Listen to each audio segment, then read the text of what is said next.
Hi guys, I'm going to start this review video until my next Google Meet starts. So if I had to stop in the middle, that's why.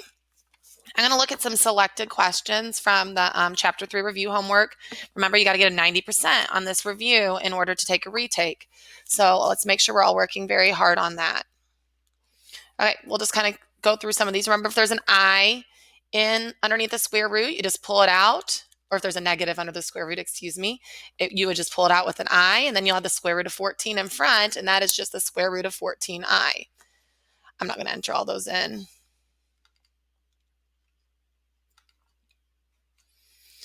Okay, moving on. If there's a negative in front, that's still okay. Negative in front just means there's a negative in front. So I have a negative in front, and then I have an I that's going to be pulled out, and I'll have the square root of 31, which does not simplify. They will want your number part in front. So this negative square root of 31, and then the I will be after.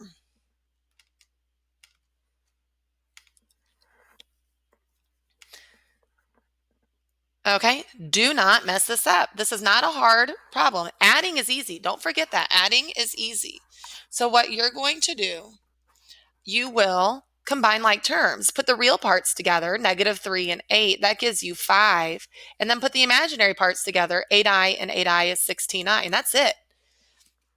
Just because there's parentheses does not mean we double distribute or multiply here. There's an addition sign in between, and that's all you're going to do.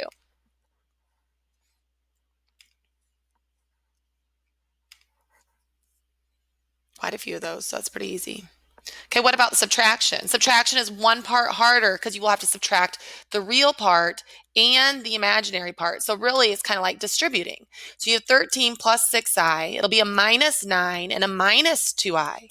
Then you just clean it up. 13 minus 9 is 4. 6i minus 2i is a positive 4i for the imaginary part.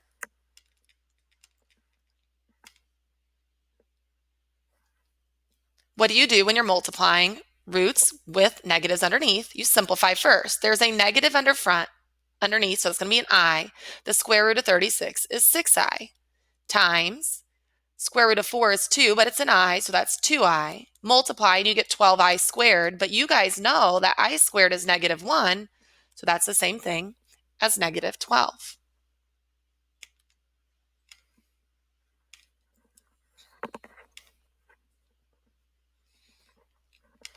How about when you multiply? Well, you just distribute and just remember that fact that I squared is -1. So you will distribute and you'll get 9i minus 15i squared. But I squared is -1, so this becomes a plus 15, and you get 9i plus 15. They probably don't want you to write it that way. They want you to write a plus bi form, guys, so you'll probably need to write it like this, 15 plus 9i.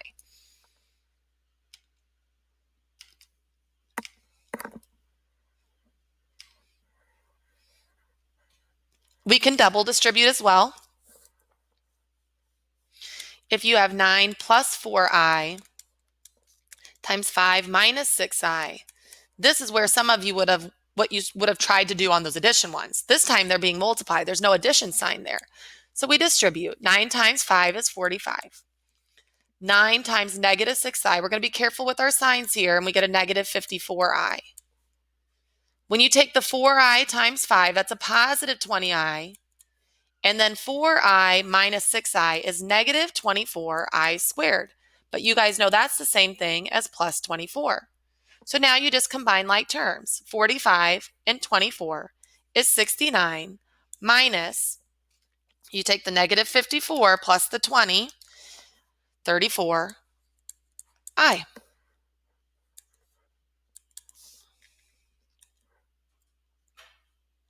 So a couple of those to practice. All right, what happens when there's an imaginary in the downstairs or the denominator of a fraction? Well, you can't write that like a plus bi form unless you do something about it. So what we do, oh, that's silly. I don't even know why I'm writing it over there. Okay, so 2 over 4 minus 9i. So what we're going to do is we're going to get rid of the imaginaries in the downstairs. And the way we do that is you multiply the top and the bottom by the same thing so that it doesn't change it, so that it's 1. And what we're going to use is, remember, it's called the conjugate, the complex conjugate. What you do is you just change the second sign. And when you multiply conjugates, mathematical things happen and the imaginary numbers will become real. So I suggest you do the bottom first to make sure you did it correctly. 4 times 4 is 16. 4 times 9i is plus 36i. Negative 9i plus 4i is minus 36i, which is just what I needed to happen. So I'm happy about that. And negative 9i times positive 9i is negative 81i squared. Well, these cancel, and this becomes a plus 81. So in the denominator spot, I have 16 plus 81, which is 97. The top, I'll just distribute, and that's going to be 8 plus 18i. I'm going to go ahead. There's nothing to simplify there. Now, the way you're going to have to type this in, though, is you're going to have to type it in that a plus bi form. So what we're going to do is we're going to love math, and you're going to get 8 over 97 plus, and don't put a plus or minus there. A lot of kids want to put a plus or minus because you get so used to doing the quadratic formula. Nope, just a plus. 18 over 97i. It does get a little bit trickier than that if there was a binomial on top and bottom like this one. Okay, so let's take a look at 18 here. If I have 2 plus 3i over 3 minus I, the top is okay, but the bottom cannot have that imaginary. So we're going to multiply by the complex conjugate. Just change that second sign, and that's a 3 plus I. So on this one, you're going to have to double distribute the top and the bottom. So the bottom is 3 times 3 is 9, plus 3i minus 3i, just what I needed, and then a minus I squared. Well, that becomes a plus 1. So on the bottom, I have a 10. Now double distribute the top. 2 times 3 is 6, plus 2i, plus 9i, plus 3i squared, which becomes a minus 3. So 6 minus 3, the real part first, that's 3 plus 11i. Love math, and you get 3 over 10 plus 11 over 10i. Okay, you should do a couple of those. Those are ones I'm kind of worried kids are going to miss. So be careful with those. There's more practice for you. Okay, now on this one, it says to solve, which means figure out what v is. Remember, you have 4 strategies. You can get v by itself, but you cannot do that here. So don't do it. You could factor. You could complete the square, or you could do quadratic formula. Listen to me when I tell you, this is already factored. That's factored, guys. That's telling you that this times this equals 0. So because of that, one of those two pieces have to equal 0. So 7v plus 3 could equal 0, or 4v minus 12 could equal 0. And all you have to do is solve it. So minus 3 minus 3. 7v is negative 3. Divide by 7, divide by 7. V is negative 3 over 7. That's one of the answers. How about for the second one? Add 12, add 12. 4v is 12. Divide both sides by 4, and the other answer is v equals 3. Every year, what kids are going to try to do is they try to FOIL it and then do quadratic formula. You can do it, but it's so much harder. It's already factored. Just set each piece equal to 0. All right, how about this one? Remember, you can get s by itself, but you can't get s by itself if there's an s squared and an s. So now we'll try to factor. Does this factor? And the answer is yes.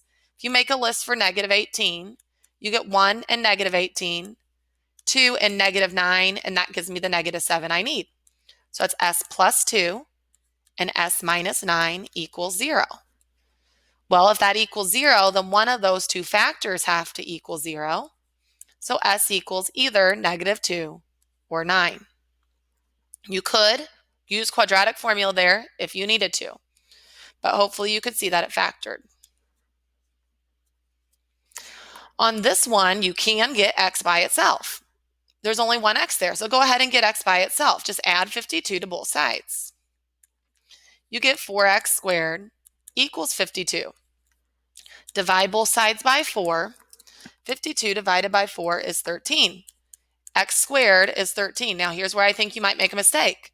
When you square root both sides, do not forget how many answers you're supposed to get. You're supposed to get 2 answers. Do not forget your plus or minus. Plus or minus the square root of 13.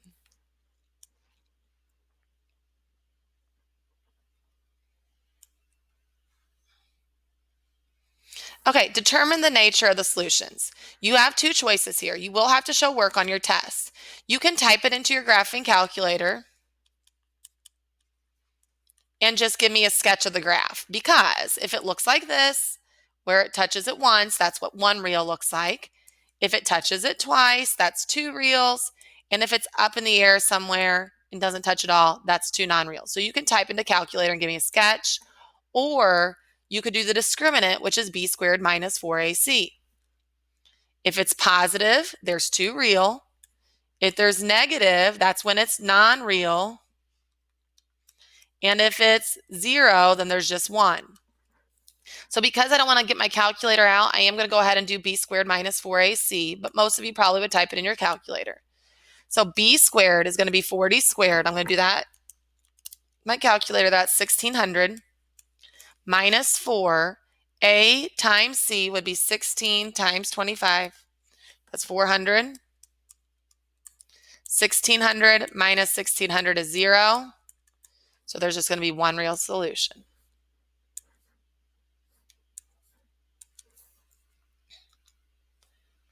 Couple practice with those. Okay, here's a poser problem. It's a poser problem because I hate the way it looks. So if you remember on the poser problems, what you're going to do is you're going to let u equal whatever that middle variable is. Then you can rewrite the problem. So the new problem is going to be u squared plus 2u minus 99. And remember I said all of these will factor. So you make your list for negative 99, trying to get to 2. 1 and negative 99, 3 and negative 33. How about 9 and negative 11? That gives me negative 2, so I need negative 9 and positive 11. So this is u minus 9 and u plus 11 equals 0, which means u equals 9 or u equals negative 11. But I don't want to know u. I want to know y. So I have to go back now and fix what I changed. So that means y squared equals 9 and y squared equals negative 11. So you square root both sides. Don't forget your plus or minus, and you get plus or minus 3. And when you square root both sides here, you get plus or minus the square root of negative 11, but you're going to have to pull out the I, so it's plus or minus square root of 11 I, because it said you can't have imaginary numbers.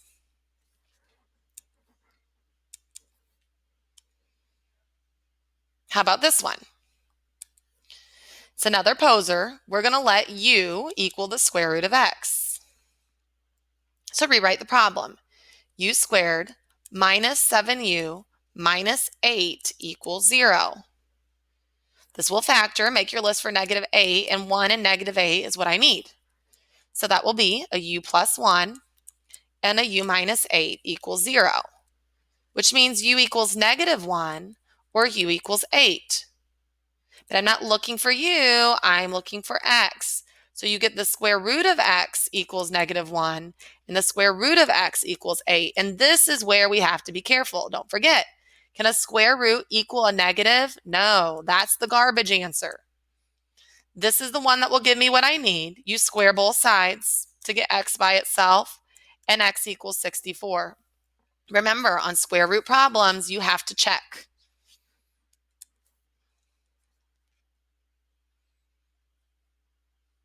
Okay?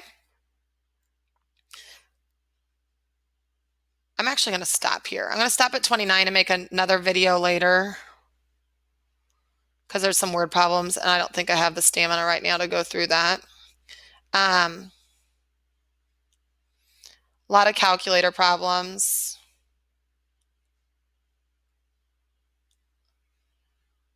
Just kind of looking ahead here.